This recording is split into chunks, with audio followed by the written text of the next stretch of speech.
அதிமுக திமுக வேண்டான்னு சொல்லி தான் மூன்றாவது நபர்கள் தேர்ந்தெடுத்தாங்க. அப்போ அந்த மூன்றாவது நபர்லையும் வந்து அந்த மறுபடியும் அந்த இரண்டாவது நபரை வந்து கலந்துக்கிட்டானா மறுபடியும் குட்டையில் ஒரு மட்டமே ஆயிரும் அந்த கதை.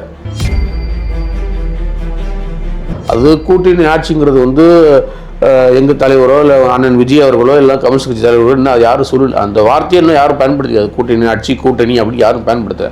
நாங்கள் திமுக கூட்டு வந்து இப்போ விலகி இருக்கிறோம். திமுக கூட்டணி நாங்கள் இல்லை, நாங்கள் நடுத்தரமாக இருக்கிறோம். ஆனால் திமுக அதிமுக வந்து கிட்டத்தட்ட 55 வருஷம் நம்ம அவங்களுக்கு வந்து இது கொடுத்துட்டு இடம் கொடுத்துட்டே இருக்கிறோம், ஆதரவு கொடுத்துட்டே இருக்கிறோமே. அப்போ அவங்க ஒரு தடவை திருத்திக்கலாம்ல. அப்போ அவங்க தொடர்ந்து அது நடைமுறைக்கு வந்துட்டே இருந்துச்சுல. அது மாதிரி தான் நாங்கள் போராட்டம் நடத்தணும், ஆர்ப்பாட்டம் நடத்தணும். எங்களுக்கு திமுக எந்த வெறுப்பு இருக்கு? எங்களுக்கு எந்த வெறுப்புமே கிடையாது. இந்த கூட்டணி விட்டு நான் வெளியே போகாம இருக்கிறதுக்கான முக்கியமான காரணம் கொள்கை பிடிப்பு அப்படின்றதுல திருமாவளவன் ரொம்ப உறுதியாக இருந்தார். இப்ப என்னாச்சு அந்த கொள்கை அப்படிங்கிறது தான் கேள்வி கேட்கிறாங்க. அதனாலதான் அவருக்கு இவ்வளவு அப்படி இல்லை. அது நம்ம அப்படி பார்க்க கூடாதுண்ணே, அப்படி பார்க்க கூடாது. ஏன்னா கொள்கை கூட்டணி அப்படின்னா அவ்வளோ நாங்கள் ஏற்றுக்கிறோம், அதுதான் உண்மை. அப்படி பார்த்தா காங்கிரஸ் விடவா நாங்கள் திமுக நெருக்கமா இருந்தோம். உங்கள் கொள்கையை நீங்க சமரசம் செய்து கொள்ளாவிட்டால் ஒருவேளை கட்சியிலிருந்து அந்த கொள்கையிலிருந்து உங்களுக்கு முரண்பாடு ஏற்பட்டுச்சு அப்படின்னா விசிக அவங்களுடைய ஆதரவை வந்து வாபஸ் வாங்கிக்குமா? அதுக்கு ரெடியா இருக்கீங்களா? அமைச்சரவை வேணான்னு தூக்கி போட்டு வெளியே வர தயாரா இருக்காங்க? எந்த நேரத்திலும் கூட நாங்கள் வந்து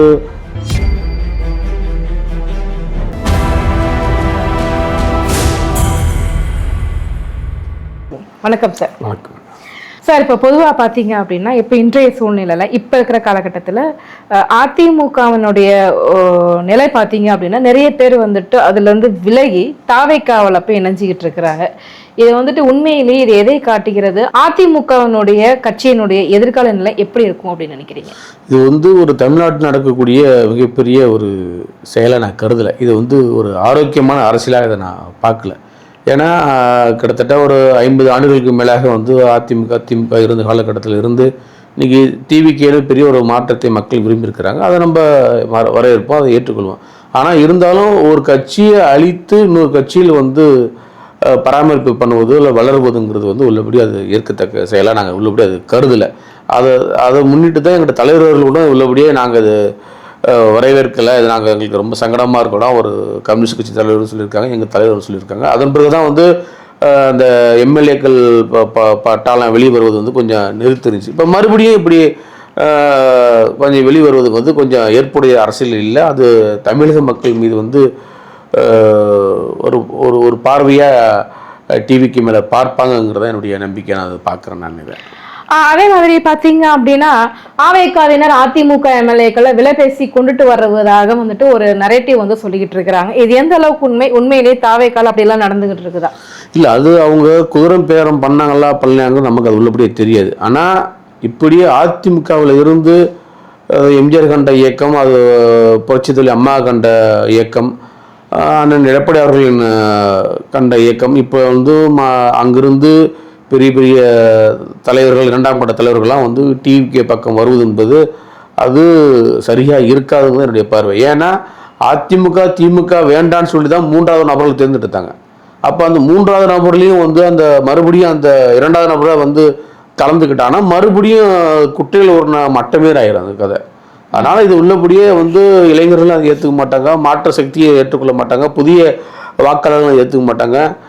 ஒரு மறுபடியும் ஒரு டிவிக்கு மேலே ஒரு சின்ன ஒரு எந்த நோக்கத்தில் அது பார்வை பார்ப்பாங்கிறது உள்ளபடி அது தெரியல. அது மக்கள் மத்தியில் தான் கொண்டுட்டு போகணும். அதை நம்ம அதே மாதிரி பார்த்தீங்க அப்படின்னா இப்போ நீங்கள் வந்துட்டு அமைச்சரவையில் பங்கெடுத்திருக்கீங்க. விசிகா வந்து தமிழகத்தினுடைய அமைச்சரவையில் வந்து பங்கெடுத்திருக்கிறீங்க. அப்படின்னும் போது இது உங்களுடைய ஆட்சின்னு கூட சொல்லலாம். நீங்கள் ஆளுங்கட்சியாக இருக்கிறீர்கள்.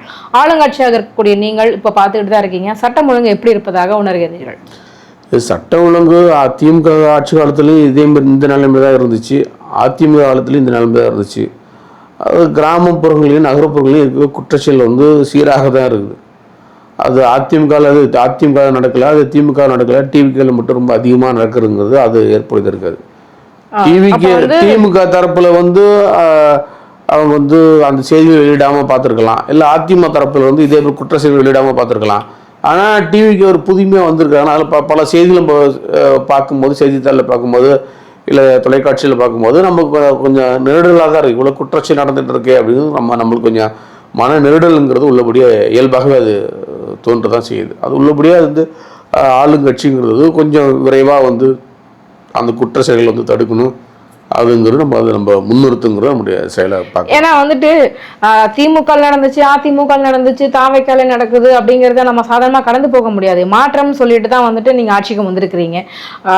பிரச்சாரத்தின் போது என்ன சொன்னீங்க, இந்த திமுக ஆட்சியில் பெண்களுக்கு சுத்தமா பாதுகாப்பே கிடையாது, பெண்கள்லாம் ரொம்ப கஷ்டப்பட்டுட்டு இருக்கிறாங்க, வீட்டை விட்டு கால் எடுத்து வெளியே வச்சாலே அவங்க யாரும் கடத்திட்டு போற மாதிரி தான் வந்து மேடை தோறும் பிரச்சாரம் பண்ணீங்க.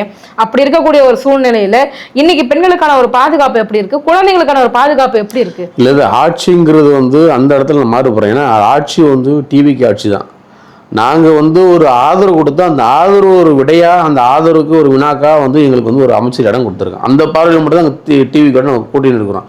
நாங்கள் டிவி கூட சேர்ந்து ஒரு தேர்தல் பிரச்சாரத்தில் நாங்கள் கலந்துக்கல, டிவி கூட சேர்ந்து நாங்கள் வந்து ஒரு கூட்டணி உறவு நாங்கள் வச்சுக்கல, டிவி கூட சேர்ந்து நாங்கள் வந்து வேறு எதுவும் கொள்கை பிரச்சாரங்கள் நாங்கள் பண்ணிக்கல. அப்படி ஒரு இன்னைக்கு அமைச்சரவையில பங்கு கிடைச்சிருக்குது, ஆட்சியிலும் அதிகாரத்திலும் பங்குல இருக்கீங்க. அப்ப இது உங்க ஆட்சி தானே? இல்ல, நாங்க வந்து நாங்க அப்படிலாம் பாத்தீங்கன்னா நாங்க தான் வந்து ஆதரவு கொடுத்தோம், கம்யூனிஸ்ட் தான் ஆதரவு கொடுத்தாங்க. எந்த பார்வையில் அங்க கொடுத்தோமோ அந்த பார்வை எங்களுக்கு வந்து ஒரு பார்வை, ஒரு அன்பு, எங்க மீது ஒரு தோழமையோட ஒரு கருணை காட்டிருக்காங்க. அது அப்படிதான் நம்ம பார்க்கணும். அது கூட்டணி ஆட்சிங்கிறது வந்து எங்கள் தலைவரோ இல்லை அண்ணன் விஜய் அவர்களோ இல்லை கம்யூனிஸ்ட் கட்சி தலைவர்களோ இன்னும் யாரும் சொல்லல, அந்த வார்த்தையை இன்னும் யாரும் பயன்படுத்திக்காது. கூட்டணி ஆட்சி, கூட்டணி அப்படி யாரும் பயன்படுத்தலை. நாங்கள் திமுக கூட்டு வந்து இப்போ விலகி இருக்கிறோம், டிவிக கூட்டு நாங்கள் இல்லை, நாங்கள் நடுத்தரமாக இருக்கிறோம். நாங்கள் எந்த அடிப்படையில் நாங்கள் ஆதரவு கொடுத்தோமோ அந்த அடிப்படையில் எங்களுக்கு ஒரு நட்பின் அடிப்படை பாலமாக வந்து எங்களுக்கு வந்து அமைச்சர் இடம் கொடுத்துருக்காங்க. அது உள்ள போய் நம்ம வரவேற்கிறோம். அப்ப நட்பாக தான் இருக்கிறீங்க தாவேகா கூட இல்லையா? நாங்கள் நட்பு திமுக இருந்து விலகிட்டீங்க. திமுகங்கிறது வந்து கூட்டணியில் இருந்தால் நாங்கள் விலகி இருக்கிறோம். திமுகவுடைய அன்புன்னு எங்களுக்கு அன்பு, அவங்க மீது எங்களுக்கு அன்பு இருக்கு. நாங்கள் அவங்க அன்பு நாங்கள் குறைச்சிக்கல, கூட்டணியிலேருந்து நாங்கள் விலகி இருக்கிறோம். அதுதான் ஒழிய மற்றபடி எங்களுக்கும் திமுகவுக்கும் எந்த அப்படி இருந்துட்டு போட்டு ஒன்றும் பிரச்சனை இல்லை. அமைச்சரவையில் நீங்க பங்கெடுத்திருக்கிறீங்க. ஏற்கனவே பாத்தீங்க அப்படின்னா திமுகவோட அமைச்சரவையில் நீங்க பங்கு எடுக்கலைன்னா கூட திமுக கூட கூட்டணியில் இருந்தப்ப கூட வேங்கை பிரச்சனைக்கெல்லாம் வந்துட்டு தலைவர் திருமாவளவன் எந்த அளவுக்கு குரல் கொடுத்தார் அப்படிங்கிறது எல்லாருக்குமே தெரியும். அப்படி இருக்கக்கூடிய காலகட்டத்தில் இப்ப பெண்களுக்காக இவ்வளவு தூரம் ஒரு குற்றச்சம்பவங்கள் நடந்துகிட்டு இருக்குது. திருமாவளவனுடைய கருத்து என்னவாக இருக்கிறது? இல்ல, அதுதான் நம்ம குற்றங்கள் எங்க இருந்தாலும் அது உள்ளபடி கண்டனக்குரிய செயல் தானது. அது தலைவர் எங்க அறிக்கை கொடுத்திருக்காரு, எதுவும் நடத்தலையா? ஏன் நடத்திருக்கிறோமே, ஏன் நடத்தல? நாங்க ஆர்ப்பாட்டம் நடத்திருக்கிறோம், போராட்டம் நடத்திருக்கிறோம், செய்தித்தாள் வந்திருக்கு, எங்க வெளிச்சம் தொலைக்காட்சியில் வந்திருக்கு, எங்க தலைவருடைய முகநூல் பக்கத்துல வந்திருக்கு. நாங்க பண்ணிட்டு தான் இருக்கிறோம், பண்ணாமலாம் இல்லையே. அவங்க ஒவ்வொரு இடத்துலையும் பண்ண அவங்க கைது பண்ணிட்டே இருக்கிறாங்க. நம்ம வர இருக்கிறோம். குற்றச்செயலுங்கிறது கொஞ்சம் அதிவேகமாக இருந்தாலும் அது வந்து அதே போல அதிவேகமாக போலீஸு காவல்துறை தக்க நடவடிக்கை எடுக்கிறாங்க. என்னுடைய பார்வையை நான் பார்க்குறேன். நான் அதை இதே தானே திமுகவே பண்ணாங்க சார். திமுக எதுவும் பண்ணாமல இருந்தாங்க. ஆமாங்க, திமுக வந்து டிவிக்கு இப்போ தான் நம்ம ஒரு ஆதரவு கொடுத்தோம். அந்த அடிப்படையில் நம்ம அவங்களுக்கு வந்து நம்ம கொஞ்சம் கால அவகாசம் எடுத்துக்கலாம். ஆனால் திமுகவுக்கு அதிமுக வந்து கிட்டத்தட்ட 55 வருஷம் நம்ம அவங்களுக்கு வந்து இது கொடுத்துட்டு இடம் கொடுத்துட்டே இருக்கிறோம், ஆதரவு கொடுத்துட்டே இருக்கிறோமே. அப்போ அவங்க ஒரு தடவை திருத்திக்கலாம்ல. அப்ப அவங்க தொடர்ந்து அது நடைமுறைக்கு வந்துட்டே இருந்துச்சுல. அது மாதிரி தான் நாங்கள் போராட்டம் நடத்தணும், ஆர்ப்பாட்டம் நடத்தணும். எங்களுக்கு திமுக எந்த வெறுப்பு இருக்கு? எங்களுக்கு எந்த வெறுப்புமே கிடையாது. நாங்க இயற்கையாவே திமுக மீது நட்பா இருக்கிறோம், அன்பா தான் இருக்கிறோம், எந்த மாற்று கருத்துமே கிடையாது. ஆனா ஆட்சியில் வரும்போது அதிகார மையத்தில் இருக்கும்போது யார் ஆட்சி செய்கிறாங்களோ அவங்க ஊரில் நடக்கக்கூடிய செயலாக இருக்கட்டும், இல்லை நாட்டுப்புறத்தில் இருக்கக்கூடிய செயலாக இருக்கட்டும், அது உள்ளபடியே வந்து ஒரு வன்கொடுமையாக இருந்தால் உள்ளபடியே கண்டிக்கத்தக்க செய்ய தான் செய்யணும். நம்ம பாராட்டக்கூடாது. அது டிவிக்கே இருந்தாலும் நாங்கள் உள்ளபடியே அது வன்மையாக கண்டிப்போம். திமுக வன்மையாக கண்டிப்போம், அது அதிமுக வன்மையாக கண்டிப்போம். ஆமாம், குற்றச்செயல் யார் செய்தாலும் அது தவறு தான், அது எந்த மாற்று கருத்தும் கிடையாது. ஓகே, அது எந்த மாதிரியா எது வரைக்கும் கண்டிப்பு இருக்கும்னு நினைக்கிறீங்க சார்? உங்களுடைய கண்டிப்பு வந்து எது வரைக்கும் நீளும் எப்படின்னு எடுத்துக்கலாம் சார்? எங்களுடைய கண்டிப்பு வந்து நடவடிக்கை எடுக்கிற வரைக்கும் எங்களுக்கு கண்டிப்பு இருந்துகிட்டே இருக்கும். ஒரு நடவடிக்கை எடுத்து அதில் தீர்வு கிடைக்கிற வரைக்கும் எங்களுடைய நடவடிக்கை இருக்கும், கவனங்கள் இருக்கும், தீர்மானங்கள் இருக்கும், போராட்டங்கள் இருக்கும், ஆர்ப்பாட்டங்கள் இருக்கும், பேரணி இருக்கும், பொதுக்கூட்டம் இருக்கும். எதுனாலும் நாங்கள் கண்டித்து போடுவோம். ஒரு விடயத்திலிருந்து நாங்கள் வந்து விடயம் கண்டுட்டோம்னா நாங்கள் வந்து அந்த அதில் வந்து நாங்கள் வேற எங்கே வன்கொடுமை நடக்குதோ, எங்கே மக்களுக்கு தீங்கு நடக்குதோ, எங்கே மக்களுக்கு ஊழல் நடக்குதோ, எங்கே வந்து வேற மக்களுக்கு எதிர்வினை செய்யக்கூடிய செயல் நடக்குதோ அவ்வளோபடி நாங்கள் அங்கேருந்து நாங்கள் அவ்வளோபடி நாங்கள் போராடுவோம். அங்கேருந்து நாங்கள் வாதாட செய்வோம். அங்கேருந்து நாங்கள் வந்து மக்களை பாதுகாக்க பாடுபடுவோம். ஆணவ கொலைகள் இப்போ சுத்தமாக நடக்கவே இல்லை அப்படின்னு சொல்ல முடியுமா அவங்களால? ஆணவ கொலைங்கிறது வந்து என்னைக்கு மனிதன் தோன்றானோ அன்னிலிருந்து இதுவரையும் ஆணவ கொலை நடந்துக்கிட்டு தான் இருக்குது. அது உள்ளபடியே நம்ம வந்து அது எதிர்க்கிறோம். அதிமுக ஆட்சியிலும் ஆணவ கொலை நடந்து தான் செஞ்சு, திமுக ஆட்சியிலும் ரொம்ப நடந்துட்டு தான் இருந்துச்சு, டிவிக்கு ஆட்சியிலும் அது சமீப காலத்தில் ஒரு 2 கொலைகள் நடந்திருக்கு. அது உள்ளபடி நாங்கள் கண்டிக்கிறோம். அதை கண்டித்து எங்கள் தலைவர் வந்து அறிக்கை கொடுத்துருக்காரு. அதுக்கு ஆவண சட்டம் தனியாக ஏற்றுன்னு சொல்லி நாங்கள் வந்து எங்கள் சமூக நீதி அமைச்சர்கிட்ட நாங்கள் ஒரு கோரிக்கை கொடுத்துருக்குறோம். அவர் வந்து முதலமைச்சர்கிட்ட சொல்லியிருக்காரு, சட்டமன்ற கூட்டத்தொடரில் ஏதாவது நம்ம இதுக்கு ஒரு தனி சட்டத்தை ஏற்றுங்கிறதுக்காக ஒரு மேற்கோள் காட்டி அவர் காய் நகர்த்திருக்கிறாங்க. அது உள்ளபடி நாங்கள் வரவேற்கிறோம். ஆனால் வந்து ஆணவ கொலைங்கிறது உள்ளபடியே நடக்கக்கூடாது. அப்படியே நடந்தாலும் உள்ளபடியே அது வன்மையாக நாங்கள் கண்டிக்கிறோம். அது சிறுத்தைகளாக இருந்தாலும் அது எந்த சமூகமாக இருந்தாலும் அங்கே போய் வந்து சமூக நலத்துறை அமைச்சராக திரு வன்னியரசு தானே இருக்கிறாரு. ஆமா, அப்படின்னும் போது இப்ப சமீபத்தில் நடந்த ஆணவ கொலைகளுக்கு என்ன மாதிரி நடவடிக்கை எடுக்க? ஆமா, போய் பார்த்துட்டு வந்தாரு. அதன் பிறகு வந்து இப்போ சட்டசபை வந்து 18-19 சட்டசபை கொடுத்து அதுக்கு ஆவண கொலைக்காக வந்து தனி சட்டம் ஏற்றதுக்காக வந்து இப்போதான் அதை நாங்கள் கோரிக்கை கொடுத்துருக்கோம். அந்த கோரிக்கை வந்து அவங்க அந்த இலாக்கா வந்து பரிசீலனை செஞ்சு கண்டிப்பாக சட்டசபையில் வந்து நிறைவேற்றுறது நம்பிக்கை இருக்குது. வர சட்டசபையில் கூட அடுத்த சட்டசபை கூட்டத்தொடராக வந்து அதுக்குன்னு தனி சட்டம் ஏற்றுவாங்க. எங்களுக்கு தனி ஒரு பெருந்தன்மை ஒரு நம்பிக்கை இருக்குன்னு தான் நான் பார்க்குறேன். நான் செய்யலை. சமீபத்தில் பார்த்தீங்க அப்படின்னா ஒரு எம்எல்ஏ வந்துட்டு தாவைக்கால பல பெண்களுடைய ஆபாச படங்களை வந்துட்டு வச்சிருக்கிறதாக வீடியோக்களை வந்து வச்சிருப்பதாக புகார்கள் எழுந்திருக்கிறது. இதை பற்றி உங்கள் கருத்து என்ன? தாவைக்கால இருக்கக்கூடிய ஒரு எம்எல்ஏ இப்படி செஞ்சுக்கிட்டு இருக்கிறாரு, தாவைக்கா பெருசாக ஒன்றும் கண்டிச்சா மாதிரி தெரியலை, என்ன நடக்குது? இல்லை, நமக்கு அவங்க கட்சியை பற்றி தனி மனிதனாக இருந்து நம்ம சொல்றதுக்கு வந்து அது நீங்க அந்த கட்சியில ஒரு அங்கமாக இருக்கிறீர்கள், அமைச்சரவை போஸ்டிங் வாங்கியிருக்கிறீங்க, இப்படி மழுப்பலாக சொல்லிட்டு வெளியில வந்துட முடியாது இல்ல சார். நாங்க அப்படி கிடையாது, நாங்க வெறும் அமைச்சரா மட்டும்தான் இருக்கோம் அப்படிங்கிற மாதிரி புரிதலோட தானே இருக்கீங்க. இல்ல அப்படி நான் சொல்லல. இது என்னன்னா அந்த கட்சியின் மீது இருக்கக்கூடிய அந்த தலைவர் வந்து அது உள்ளபடியே நடவடிக்கை நம்ம எடுக்கணும், அவங்க எடுக்கணும். நம்ம அது நடவடிக்கை சொல்ல முடியும். நம்ம வந்து உள்ளபடியே ஒரு கண்டனங்கள் தெரிவிக்கலாம், இல்லைன்னா வந்து அது தவறு நம்ம குறை சொல்லலாம், அது குத்தி கட்டலாம். மற்றபடி வந்து அவங்களுக்கு எனக்கு எந்த அதிகாரமும் இல்லை, எங்க கட்சிக்கு எந்த அதிகாரமும் இல்லை. ஏன்னா அந்த கட்சி தலைவர் தான். திமுக ஏதாவது ஒரு பண்ணுச்சுன்னா மட்டும் அப்படியெல்லாம் குதிக்கிறாங்களே சார். திமுக பண்ணிடுச்சு, தீய சக்தி மேடம் ஏதோ ஒரு முழக்கம் பண்ணிட்டு இருக்கிறாங்களே சார், அது மட்டும் சரின்னு நினைக்கிறீங்களா? அப்ப இல்ல, அது வந்து என்னன்னா வந்து அது மக்கள் தான் பாடம் கொடுத்துட்டாங்களே. திமுக வந்து சரியா பண்ணிட்டாங்க, திமுக ஒரு வாய்ப்பு நம்ம கொடுக்கணும் அப்படின்னு நம்ம நினைச்சிருந்தோம்னா அதுதான் வந்து மக்கள் ஒரு எது சரியான தீர்ப்பு, மக்கள் இந்த தேர்தல் ஒரு வாய்ப்பு கொடுத்துருக்காங்க, யாரோ 3ஆம் நபர் ஒரு வாய்ப்பு கொடுத்துருக்காங்களே. அப்போ திமுக செய்த அது குற்றமா அது தவறாங்கிறது வந்து அந்த தீர்ப்பே நமக்கு முடிவா இருக்குல்ல. யாருக்கு தீர்ப்பு கொடுத்துருக்காங்க புரியல எனக்கு. இல்லை, இப்போ தான் டிவிக்கு தான் அது கொடுத்துருக்காங்க. இப்போ நம்ம திமுக மட்டும் தான் இப்படி செஞ்சுட்டாங்க நம்ம சொல்கிறோம். நம்ம அப்படி வந்து நம்ம வந்து ஒருதலை பட்சம் நம்ம இருக்கக்கூடாது. அப்போ சரியா தவறாங்கிறது யார் முடிவு பண்ணணும், அது வாக்காளர் தான் முடிவு பண்ணணும். அப்போ இது வந்து வாக்காளர்கள் தான் அதிமுக வேண்டாம், எங்களுக்கு திமுக வேண்டாம்னு சொல்லி அழகா வந்து டிவிக்கு ஒரு ஆதரவு கொடுத்துருக்காங்களே. அப்போ வந்து அது வாக்காளர்கிட்ட தான் அதை கொண்டுட்டு போகணும். இப்போ பாருங்க, திமுக இப்படி சொன்னீங்களே, அதிமுக சொன்னீங்களே, இங்கே பாருங்க டிவிக்கு ஆட்சி இது நடக்குதுன்னு சொல்லி வாக்காளர் தான் கொண்டுட்டு போகணும். அதுதான் சரியா இருக்கும். திமுக இருக்கக்கூடிய தொண்டர்கள் தான் கொண்டுட்டு போகணும், அதிமுக இருக்கக்கூடிய தொண்டர்கள் தான் கீழே கொண்டுட்டு போகணும். அப்போ வந்து நாங்கள் ஏன் கொண்டுட்டு போகணும், எங்களுக்கு என்ன அவசியம் இருக்குது? நாங்கள் விசிக தான், நாங்கள் திமுக கிடையாது, நாங்கள் விசிக தானே. நாங்கள் ஏன் திமுக இருக்கும்போது நாங்கள் ஏன் திமுக பற்றி நாங்கள் ஏன் கொலை பண்ணணும்? விசிகா பற்றி தான் கொலை பண்ணணும். அதனால் நாங்கள் ஏன் கொலை பண்ணணும்? ஆனால் அந்த எம்எல்ஏ மீது வந்து அப்படி ஒரு செயல் செய்தது உள்ளபடியே அது கண்டிக்கத்தக்க செயல் தான். உள்ளபடியே வந்து அது வந்து அண்ணன் விஜய் அவர்கள் வந்து அதை கண்டறிந்து அவர்களை வந்து பதவி நீக்கம் செய்யணும், இல்லைன்னா வந்து அதுக்கு சட்ட ரீதியான நடவடிக்கை எடுக்கணுங்கிறோம் உள்ளபடியே எங்களுடைய பார்வையாக இருக்கும். அது எந்த மாற்ற கருத்தும் கிடையாது. நாங்கள் எந்த விஷயத்தையும் நாங்கள் மூசி அப்படியே நழுவிட போயிட மாட்டோம். தப்பு இருந்தால் உள்ளபடியே தப்புன்னு சொல்ல தான் போகிறோம், சரி இருந்தால் சரின்னு சொல்ல தான் போகிறோம். அது எந்த மாற்ற கருத்து. யார் தப்பு பண்ணால் என்ன, தப்புன்னா தப்பு தான். அதனால் வந்து தப்புனா தப்பு தான், நியாயம்னா நியாயம் தான். அதனால் வந்து நாங்கள் வந்து நியாய பக்கத்தை எப்பயுமே நிற்போம். நாங்கள் நியாயவாதிகள். நாங்கள் எப்போனாலும் நியாயம் தான் எங்களுக்கு அது எல்லாமே.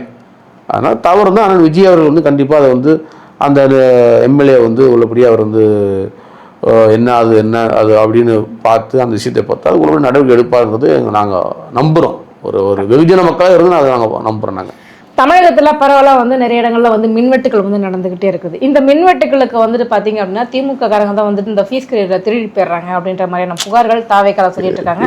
உங்க கருத்து? திமுகவில் மட்டும் ஆட்சியில் மட்டும் இது மின்வெட்டுகள், அதிமுக ஆட்சி மின்வெட்டு நடந்துச்சு. இது வந்து திமுக ஆட்சி மின்வெட்டு நடக்குது. இதுக்கு என்னன்னா வந்து இது குறைகள் சொல்லாம இதுக்கு என்ன தீர்வு அதுதான். 5 வருஷத்துல இந்த அளவுக்கு மின்வெட்டை பார்க்க முடிஞ்சு. ஏன் இதுக்கு முன்னாடி அப்போ அதுக்கு முன்னாடி 5 வருஷத்துல எந்த திமுக அது அண்ணா சார் நீங்க வந்து நீங்க அந்த கட்சியில இருக்கீங்க, நீங்க சப்போர்ட் பண்றீங்க, நான் இல்லைன்னு நான் சொல்ல வரல. நான் அந்த கட்சிக்கு வந்து நம்ம சமரசம் பண்றது சமரசம் பண்றது என்ன இருக்கு? சமரசம் பண்றது என்ன இருக்கு? இதுக்கு முன்னாடி 5 வருஷத்துல இந்த அளவுக்கு மின்வெட்டுகள் இருந்துச்சு. ஏன் அதுக்கு முன்னாடி அதிமுக முன்னாடி திமுக அது இல்லாத மின்வெட்டு இருந்துச்சு சொல்லுங்க பாப்போம். 2011 தானே சொல்றீங்க? பாருங்க அதுல என்ன மின்வெட்டு பாருங்க. தினமும் 11 மணி கட் பண்ணுவாங்க. அப்புறம் திருப்பி ஒரு மணி நேரம் கரண்ட் வரும். அப்படி அதெல்லாம் நீ என்ன அதுக்கான ஒரு பதிலடி தான் 10 வருஷமா உங்களுக்கு வாய்ப்பே கொடுக்கல. இல்ல அதுக்கு என்னன்னா இதுக்கு வந்து மக்கள் தொகை பெருக்கங்கள் ரொம்ப அதிகமாகிடுச்சு, உற்பத்திகள் ரொம்ப அதிகமாகிடுச்சு. அதுக்கு மின்சார உற்பத்தியை எப்படி பெருக்கிறதுக்கு அதுக்கு வந்து நம்ம வந்து யோசிக்கணும். அது இல்லாமல் நம்ம வந்து அரசின் மீதோ இல்லை மக்கள் மீது குறை சொல்றது இல்லை.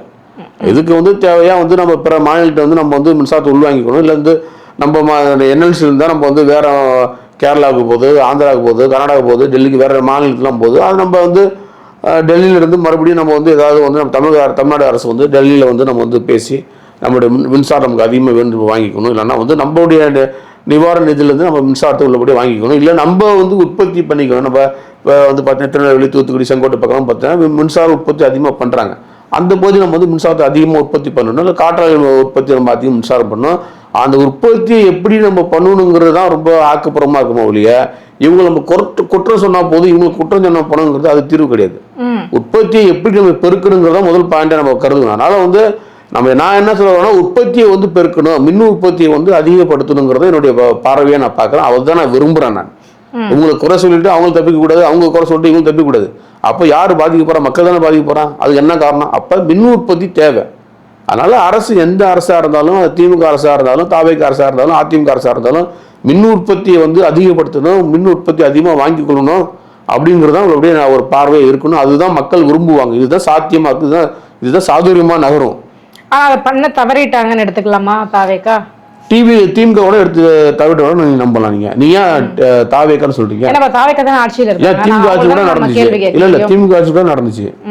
அப்ப திமுக ஆட்சி தவிர நடத்துக்கலாமா நீங்க? அப்படியா நினைக்கிறீங்க? அரசு ஆளக்கூடிய அரசு யாரா இருந்தாலும் அப்படி உற்பத்தி எடுத்துக்கணும் ஆசைப்படுறேன் நான். எந்த அரசா இருந்தாலும் என்ன, அது வந்து நாளைக்கு வந்து நாங்க ஆட்சிக்கு வந்தா கூட நாங்க அந்த நிலைமை தான். அது உற்பத்தியை வந்து வாங்கிக்கணும், உற்பத்தி கொள்முதல் பண்ணணுங்கிறதா உண்மை. அதனால குறைகள் இல்லாமல் நிறைகள் செய்யறதுக்காக வந்து அரசு தீவிரமாக வேலை செய்யணுங்கிறதா வந்து மக்களுடைய பார்வையாக இருக்கும் போலே குறை சொல்றதுங்கிறது வந்து அது வந்து ஒரு பேசும் பொருளாக மாறாது. நிறைகள் தான் நமக்கு உள்ளபடியே வேணும்.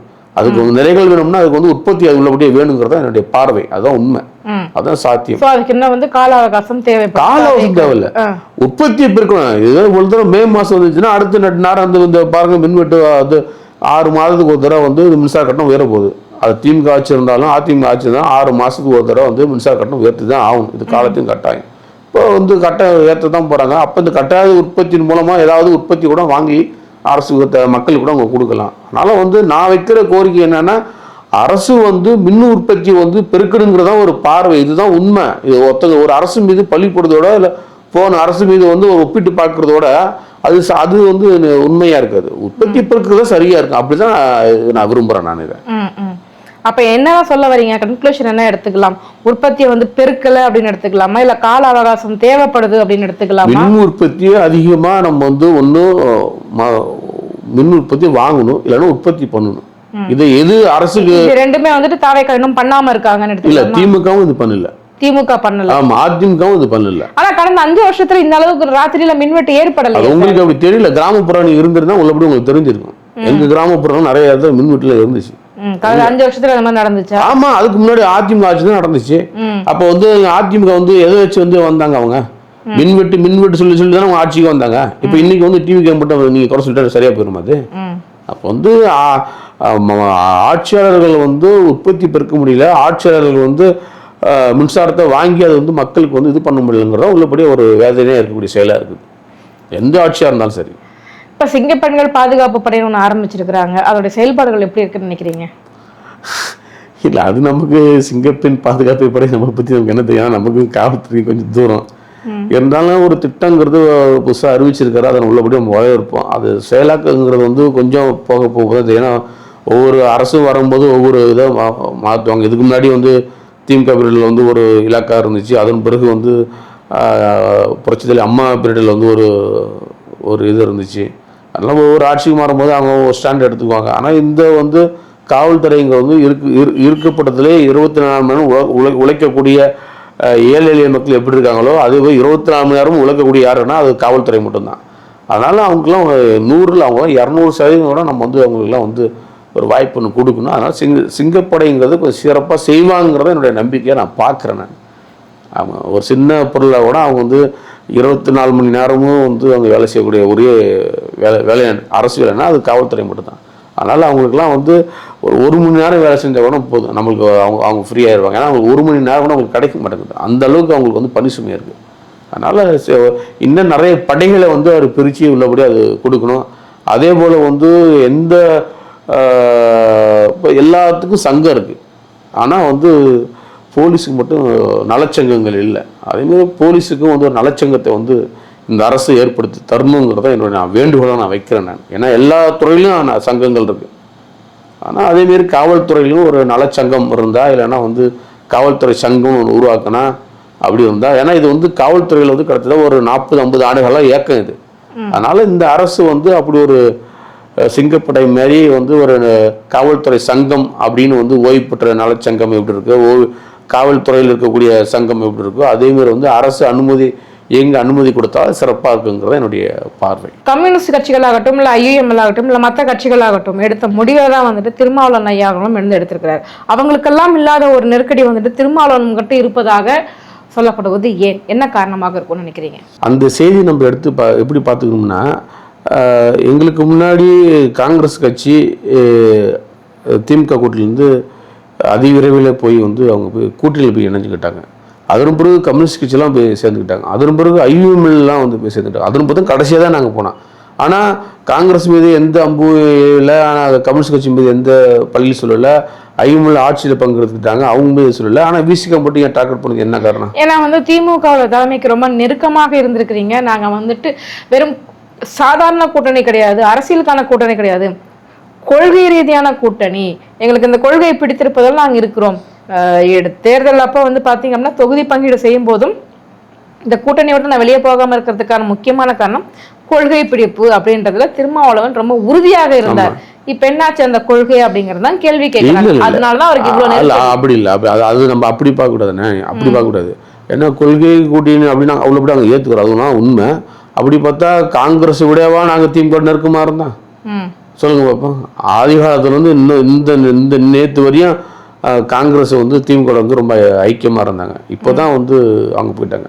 அவங்களோடமா நாங்கள் ரொம்ப நெருக்கமாக இருந்தோம் இல்லையே. அப்போ என்னென்னா அவங்களுக்கு வந்து மேலே இருக்கிறாங்க, எதுவும் குறை சொல்ல முடியாது. நாங்கள் கீழே மட்டும் தான் இருக்கிறோம், அதனால் எங்கள் மீது குறை சொல்லணும்னால எல்லாம் எங்கள் மீது வாரி சேர்த்து வைக்கிறாங்க. அதனால் அது எப்படி எங்களால் ஏற்றுக்க முடியாது தானே. அது நாங்கள் உள்ளபடி ரொம்ப சங்கடம் தானே. இவர் சொன்னால் யாரு கேட்க போகிற, திருமணம் தானே 4 பேர் சொல்லலாம் அப்படின்னு வந்து இஷ்டத்துக்கு யாராவது ஒரு கருத்து அப்படி யாரும் அந்த மாதிரி எல்லாம் சொல்லலையே. இன்னைக்கு ஒரு பெரிய போற்றத்தக்க ஒரு தலைவராக தானே திருமாவளவன் இருக்காரு. கிட்டத்தட்ட பாத்தீங்க அப்படின்னா அரசியல் சூழ்நிலையை நிர்ணயிக்கக்கூடிய ஒரு இடத்துலதான் வந்துட்டு திருமாவளவன் இருக்காரு. அது வந்து மக்களுக்கு தெரியும். ஆனா ஏன் திமுக வந்து எங்க மீது இவ்வளவு பெரிய ஒரு பழிசுமையை சுமத்தினாங்க? என்ன பழிசுமையை சுமத்தினாங்க? ஏன் எங்க தோழர்களே நிறைய பேர் வந்து திமுக இழுக்கணும் சின்ன முயற்சி எடுத்தாங்களே. இப்ப எங்க கட்சியில பேச முன்னாள் எம்எல்ஏவோட போய் வந்து சேர்ந்துருக்காங்களே. எங்க போய் சேர்ந்துருக்காங்க? திமுக போய் சேர்ந்துருக்காங்க. ஆமா, அப்ப வந்து நிறைய பேர் வரலையா தாவேகாவுக்கு? அந்த மாதிரி தான். இல்ல அது அப்படி நீங்க எடுத்துக்க முடியாது. இல்ல சார், அந்த கட்சியில இருந்தா தப்பு இல்லை, அப்படி எடுத்துக்க முடியாது. அதை நீங்க அப்படி எடுத்துக்காதீங்க. நீங்க வந்து கடைசியா வந்து இருக்கிற எம்எல்ஏக்கள் வந்து அவங்களுடைய தொகுதி பணிகள் மட்டும் நீங்க என்னன்னு நீங்க பாருங்க. அதன் பிறகு இந்த வார்த்தை நீங்க என்கிட்ட கேட்கல நீங்க. ஆமா, அவங்க தொகுதியில எவ்வளவு வந்து திமுக வந்து தொகுதிக்கான நிவாரண நிதி கொடுத்துருக்கு மட்டும் நீங்கள் பாருங்கள். அது ரொம்ப அவங்களுக்கு ஆச்சரியமாக இருக்கும். ஆமாம், அதிகப்படியாக தொகுதி பணிகள் அவங்க கொடுத்துருக்குறாங்க. அதனால திமுக மீது அவங்க பற்று கொண்டு அவங்க போகிறாங்க. அது அதனால வந்து இன்னொரு விஷயம் என்ன அப்படின்னா, கம்யூனிஸ்ட் கட்சிகளுக்கு இல்லாத ஒரு விமர்சனம் வந்து விசிகாவுக்கு இருக்கு அப்படின்னா, கம்யூனிஸ்ட் கட்சிகள் நாங்கள் வெளியிலேருந்து ஆதரவு தரோம், எங்களுக்கு அமைச்சரவையில் பங்கு வேணான்ற மாதிரி அவங்க ஒதுங்கிட்டாங்க. ஆனால் விசிகா இன்னைக்கு போய் அமைச்சரவையில் பங்கெடுத்திருக்கீங்க இல்லையா? நாங்கள் எப்படி இப்பயே சொல்கிறேன், நாங்கள் எந்த மூலதனத்தால் வந்து நாங்கள் வந்து ஒரு ஆதரவு கொடுத்தோமோ, யார் வரக்கூடாதுன்னு சொல்லி ஒரு ஆதரவு கொடுத்தோமோ, யார் இங்கே கால் ஊன்றக்கூடாதுன்றது நாங்கள் ஆதரவு கொடுத்தோமோ, அதே பார்வையில் தான் டிவிக்கு எங்களுக்கு வந்து ஒரு ஆதரவு கொடுத்தோம். உங்களுடைய கட்சியோட முதன்மையான கோரிக்கை இந்த கோரிக்கை தான். திமுக அதுக்கு செவி சாய்க்கல, அதிமுக செவி சாய்க்கல, அதனால வந்து நீங்கள் எங்கள்கிட்ட கேட்கல, நாங்கள் உங்களுக்கு தரோம், நீங்கள் கொடுத்த அன்பின் அடையாளமாக நாங்கள் இந்த உங்களுக்கு நீங்கள் ஆரம்ப காலத்தில் வைத்த கோரிக்கையை நாங்கள் வந்து உங்களுக்கு வந்து ஒரு அன்பளிப்பாக தரோம், ஒரு பரிசாக நாங்கள் தரோம், ஒரு விடயமாக நாங்கள் தரோன்ற பறவைகள் தான் உள்ளபடி அவங்க எங்களுக்கு தராங்க. அதை நாங்கள் ஏற்றுக்கொண்டு தான் ஆகணும். இப்போ நாங்களாக போய் அப்படி ஒரு கோரிக்கை வச்சு நாங்கள் எதுவுமே முயற்சி செய்யல. அவங்க நாங்கள் வச்ச ஆதரவுக்கு அவங்க எங்களுக்கு கொடுக்குறாங்க. இப்போ கம்யூனிஸ்ட் கட்சிகள் வந்து அவங்க வந்து வரணுங்கிறத என்னுடைய தனிப்பட்ட ஆசை. இப்போ என்ன அப்படின்னா, ஒருவேளை உங்கள் கொள்கையிலிருந்து முரண்பட்டால், உங்கள் கொள்கையை நீங்க சமரசம் செய்து கொள்ளாவிட்டால், ஒருவேளை கட்சியிலிருந்து அந்த கொள்கையிலிருந்து உங்களுக்கு முரண்பாடு ஏற்பட்டுச்சு அப்படின்னா விசிக அவங்களுடைய ஆதரவை வந்து வாபஸ் வாங்கிக்குமா? அதுக்கு ரெடியா இருக்கீங்களா? அமைச்சரவை வேணான்னு தூக்கி போட்டு வெளியே வர தயாரா இருக்கு? அதான் தலைவர் பேசியிருக்காரு. எந்த நேரத்திலும் கூட நாங்கள் வந்து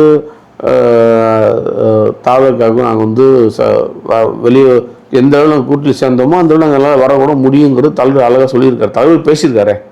அதுக்குமே நம்ம என்ன சொல்ல முடியும்? ஒரு தலைவர் பேசின பிறகு நான் அதுக்கு விவாதமே பண்ண முடியாதுல்ல. இந்த விவாத மேடையில் கூட தலைவர் அழகாக சொல்லியிருக்காரு. நாங்கள் எந்த அளவு ஆதரவு கொடுத்தோமோ அதே வேகத்தோடு நாங்கள் வர தயாராக இருக்கிறோம். ஆனால் எங்களுடைய கொள்கையும் கோட்பாடும் அவங்க வந்து இவ்வளோ புரிஞ்சுருக்கிறாங்க, அவங்க நடந்துருக்காங்க. 5 வருஷம் ஆட்சி தொடர்ந்து நடைபெறுங்கிறது தலைவர் தெளிவாக சொல்லியிருக்காரு. எங்கள் கேள்விகளுக்கு ரொம்ப சிறப்பான பதில் சொல்லியிருக்கீங்க சார். ரொம்ப நன்றி.